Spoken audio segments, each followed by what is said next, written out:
Good evening. Here is top news newsletter, starting with the headlines. President al-Assad visits soldiers in Jobar on New Year's Eve. Syrian army kills scores of terrorists across the country. Iran's plans for the freedom of Sheikh Ali Salman.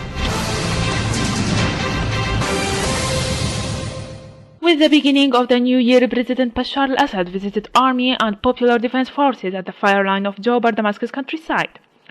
President al-Assad toured a number of posts and military units which face armed terrorist group, healing and appreciating forces' victories and sacrifice to keep the people of Damascus and its surroundings as well as their properties protected and safe. On the New Year, families meet together, but you wanted to be here to protect your people and country. Leave your family behind. President al-Assad addressed the soldier affirmed that receiving a new year is everybody's hope, but the bigger hope is the victory of our armed forces and all those who fought alongside with them in our battle against terrorism.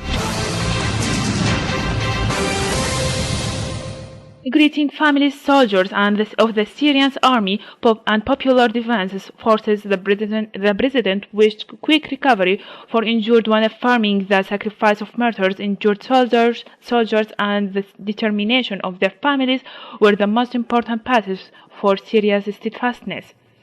The president also held soldiers on the fire lines in Jobar and all those who carried army for defending the homeland and in all hotspots of Syria, where terrorists attacked their people, and addressed soldiers by saying, "We do impress you as a society and people, but we derive our moral from you and your high moral." For their part, the soldiers affirmed that they will keep defending Syria, preserving its ground and pride till defeating terrorism and restoring safety and security to all homeland. God bless and protect our army. Units of the army and the armed forces killed and injured scores of terrorists in several areas across the country and destroyed their hideout and weaponry. In Damascus countryside, the army destroyed a den for terrorists and a number of their vehicles in Al-Qalamon mountains. In Al-Raqqa, the army destroyed a den for terrorists from the Islamic State in Iraq and Syria, the so-called ISIS organization in Al-Raqqa, killing all of them. In Homs, units of the army and armed forces in cooperation with popular defense ground groups killed and injured a number of terrorists around the Al-Andalus hospital in Al-War neighborhood.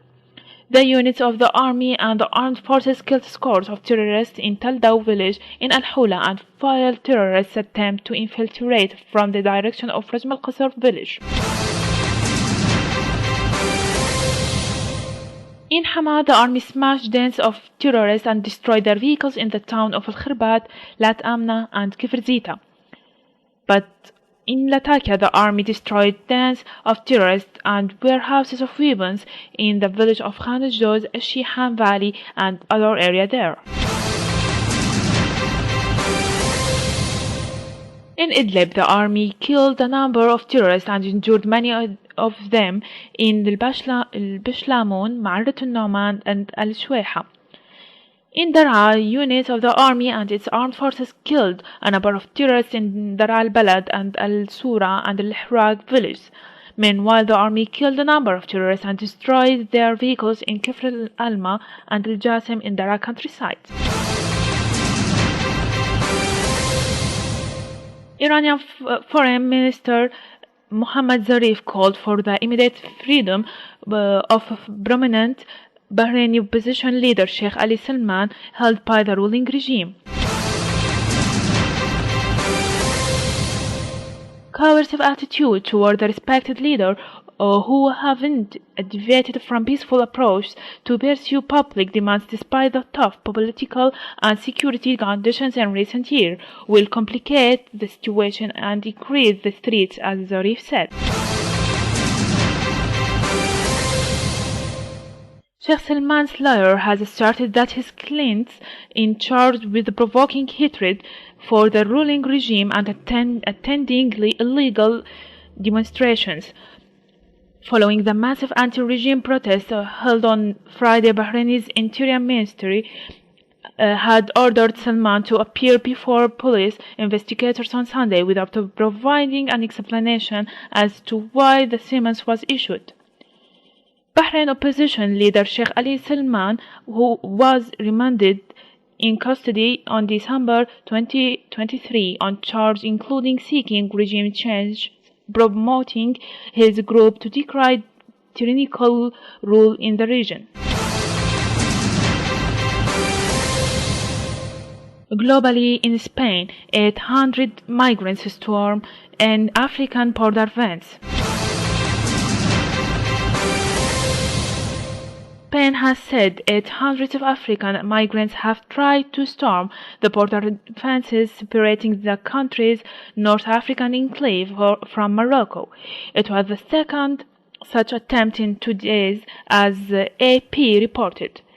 Police repelled most, but 54 migrants managed to make it across Wednesday, according to the Interior Ministry. The migrants were shown on Spanish television celebrating the feat, while 2 police officers were treated for unspecified injured.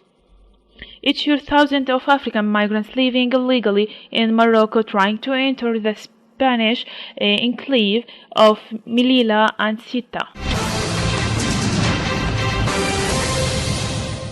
That's all for today. Thanks for joining us. I'm Inas Ahmed. Good night.